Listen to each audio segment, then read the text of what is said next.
Muy buenos días. Muchas gracias por estar con nosotros en el estudio de la lección. Quiero recordarte que durante todo este trimestre estamos estudiando este tema muy importante, el cual lleva por título Símbolos del servicio del santuario, tesoros de la verdad, parte número 3. Y en esta semana que ya estamos avanzando bastante, tenemos un tema muy interesante, el cual lleva por título El ministerio celestial ocultado. Y es un tema muy interesante que hemos venido viendo cómo Dios va desarrollando los eventos. Pero antes de continuar, quiero invitarte para que juntos tengamos el repaso del texto que estamos aprendiendo. Así que acompáñame para buscarlo y leerlo juntos.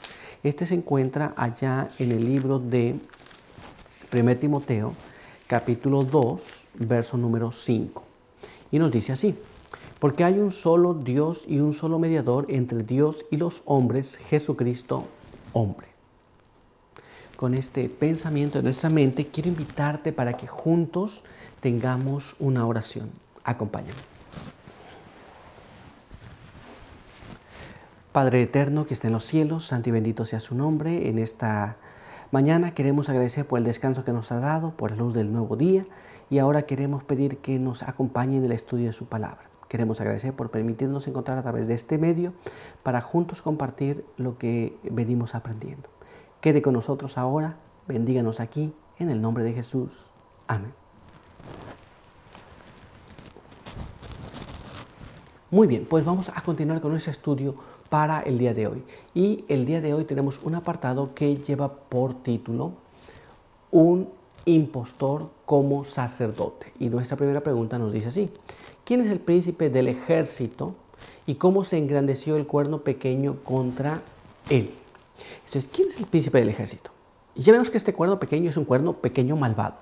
Pero este cuerno pequeño malvado se engrandece contra el príncipe del ejército. ¿Pero qué es y cómo pasó esto? Vamos a tratar de entender esto y para ello vamos a ir a la palabra de Dios y vamos a ver lo que está escrito allá en el libro de Daniel, en el capítulo 8, y allí vamos a leer el verso 11 y después vamos a leer el verso 25. Veamos allí.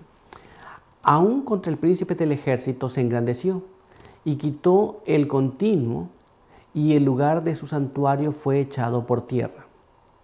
Con su sagacidad hará prosperar el engaño en su mano.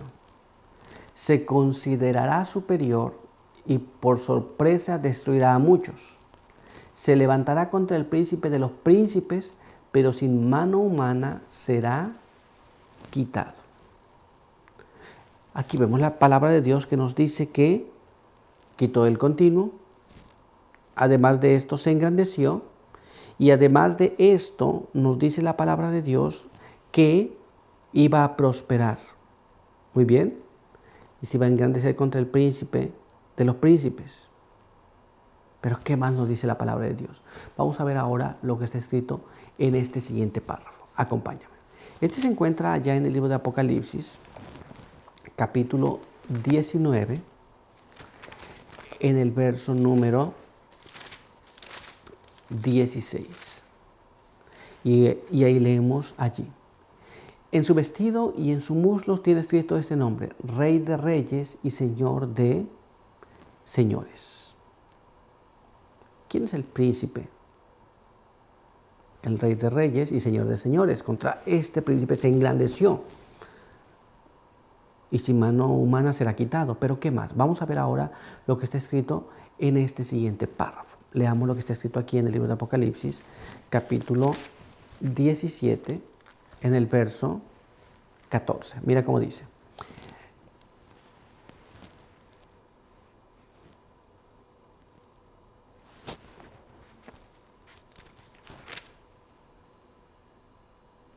y dice así: y ellos pelearán contra el Cordero, y el Cordero los vencerá, porque Él es Señor de señores y Rey de reyes, y los que están con Él son llamados, elegidos y fieles. La palabra de Dios dice que ellos pelearán contra el Cordero. ¿Quién es el príncipe? El Cordero. Él mismo es el Rey de reyes y Señor de señores. Esto es, el cuerno pequeño, el sistema papal peleará contra el Cordero, contra Cristo mismo, pero el Cordero los vencerá. Ahora vamos a ver lo que nos dice la pluma inspirada. Leamos lo que está escrito en este siguiente párrafo. Acompaña. Conflicto de siglos en la página 434 nos explica de esta manera. La hilación profética en la que se encuentran estos símbolos empieza en el capítulo 12 de Apocalipsis, con el dragón que trató de destruir a Cristo cuando nació. En dicho capítulo vemos que el dragón es Satanás, que fue él quien indujo a Herodes a procurar la muerte del Salvador. Pero el agente principal de Satanás al guerrear contra Cristo y su pueblo durante los primeros siglos de la era cristiana fue el Imperio Romano, en el cual prevalecía la religión pagana. Así que, si bien el dragón representa primero a Satanás, en sentido derivado es un símbolo de la Roma pagana. Entonces, Satanás, Roma pagana, y más adelante sigue la Roma papal. ¿Nos damos cuenta? Esto es una sucesión. Y esto va ocurriendo pues, en el pasar del tiempo. Muy bien. Pero, ¿qué más? Vamos a ver ahora lo que nos dice nuestra siguiente pregunta. Veamos cómo está escrito aquí. Acompáñame. Debido a que Cristo no completó la obra final de expiación en la cruz, ¿qué obra continuó Jesús como expiación en el santuario celestial? Esto es, Jesús hizo la expiación, pero la expiación tiene que ser completa, muy bien, una parte del sacrificio, otra parte es lo que sigue, que es la obra que Jesús sigue haciendo en el santuario celestial. Vamos a ver lo que está escrito en la palabra de Dios. Acompáñame a leer lo que dice aquí. En el libro de Romanos, capítulo 5, verso 8 hasta el verso 11.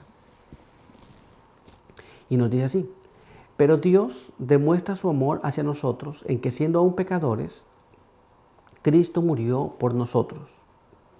Así, siendo que hemos sido justificados por su sangre,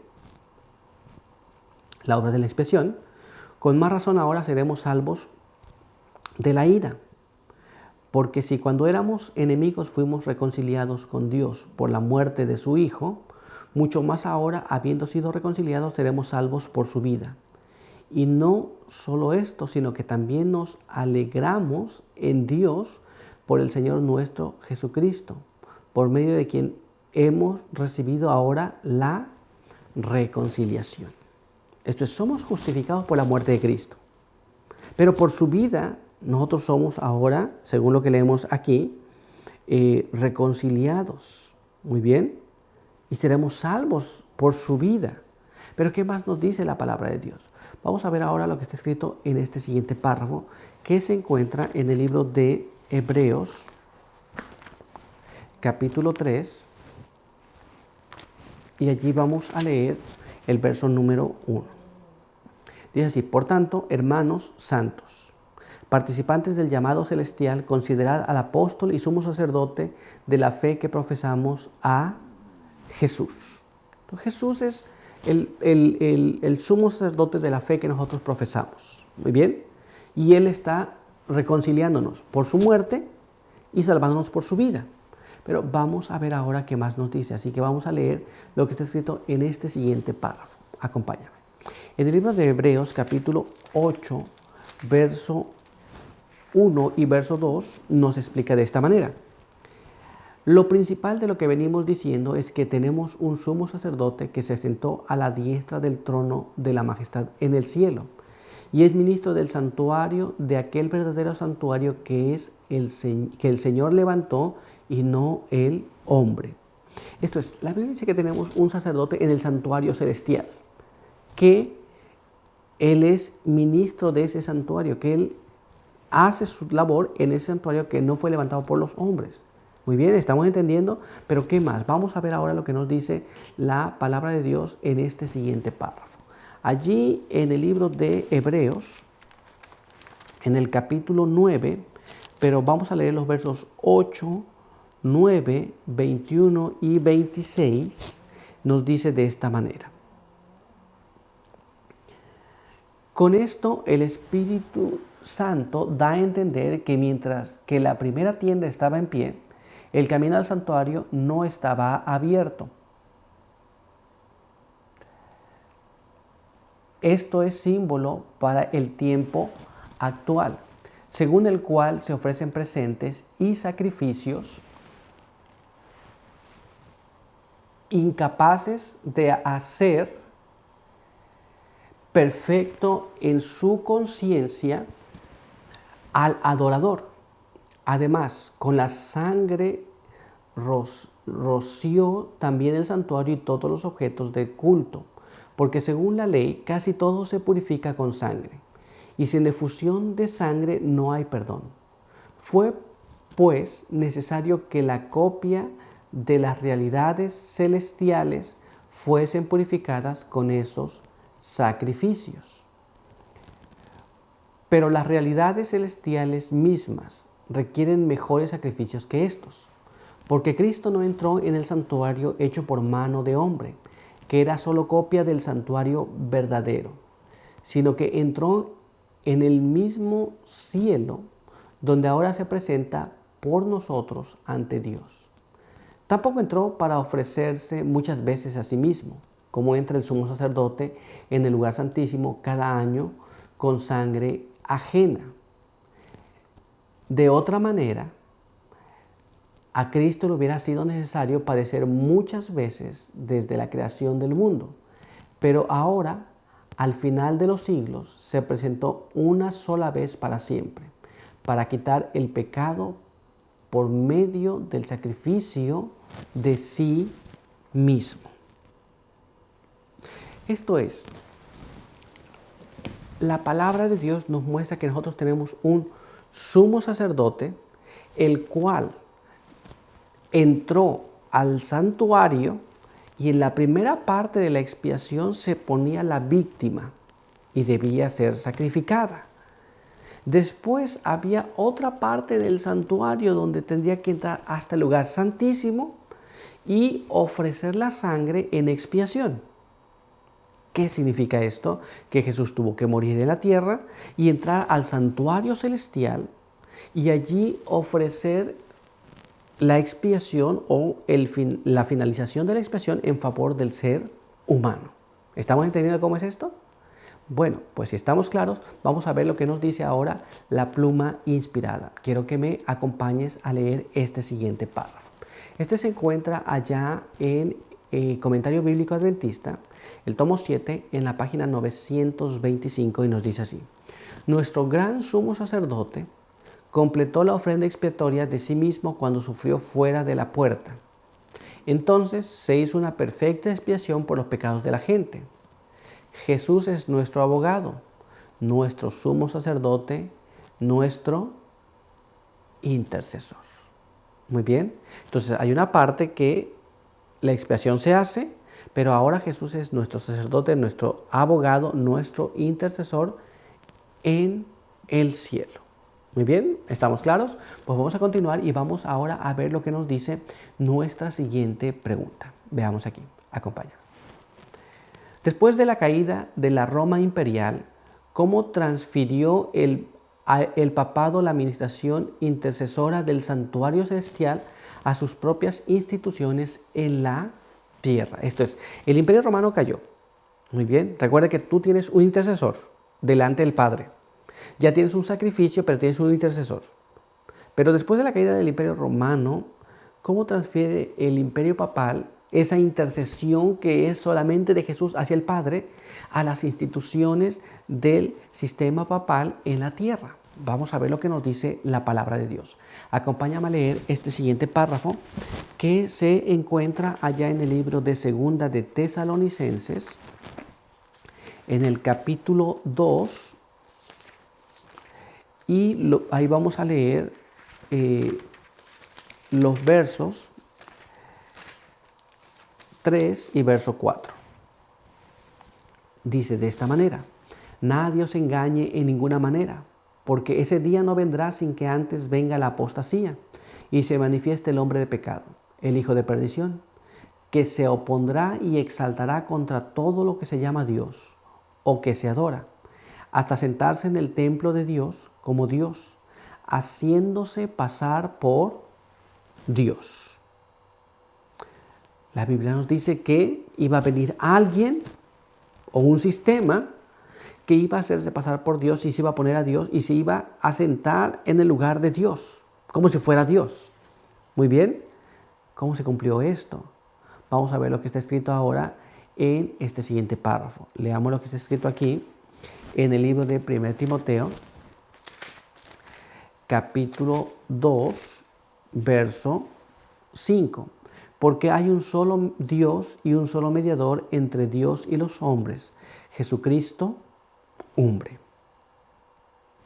Solamente tenemos un solo Dios y un solo mediador, y este es Jesucristo.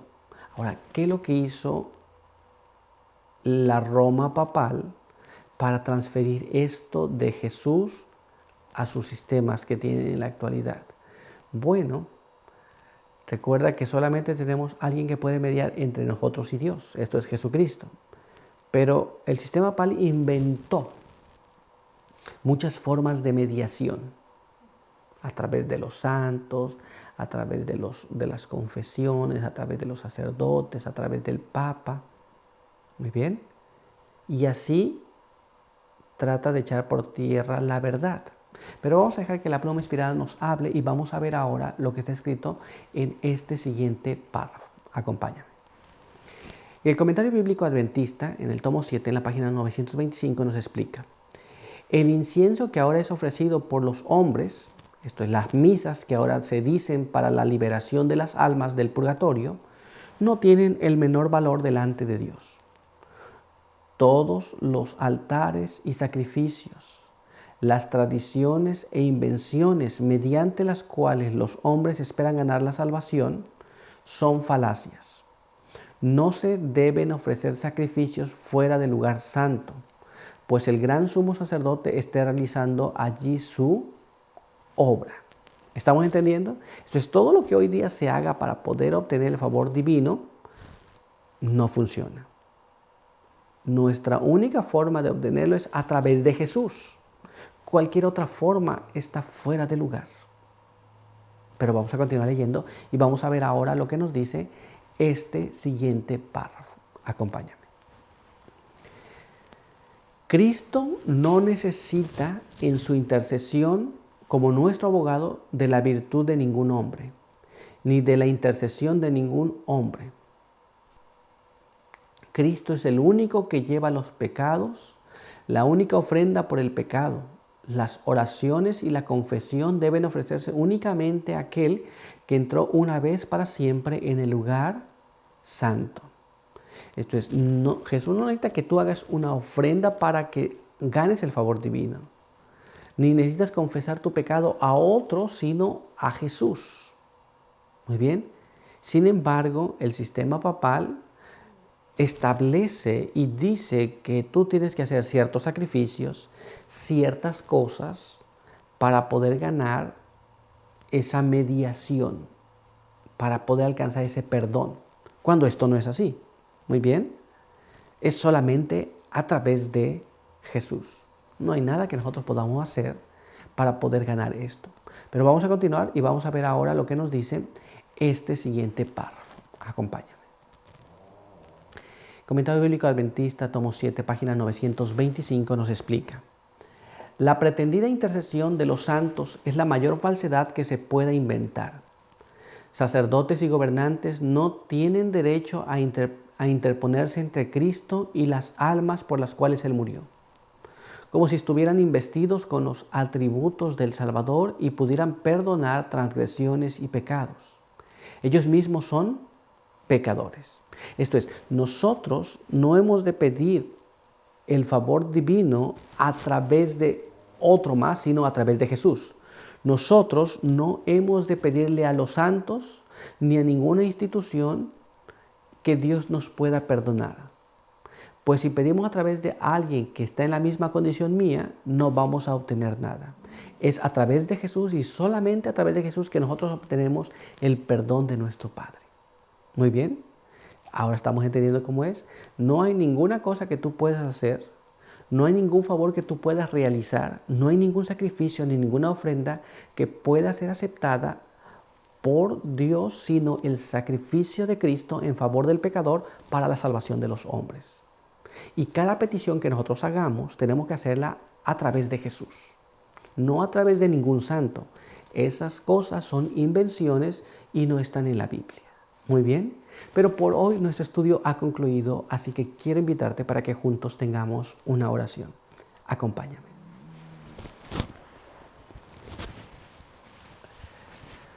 Padre eterno que está en los cielos, santo y bendito sea su nombre. En esta hora queremos agradecer por permitirnos la vida y la salud.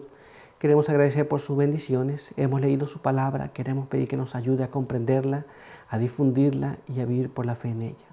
Bendiga a aquellos que nos ven y nos escuchan. Denos su buen espíritu para el día de hoy y ayúdenos para poder poner en práctica estas cosas que aprendemos.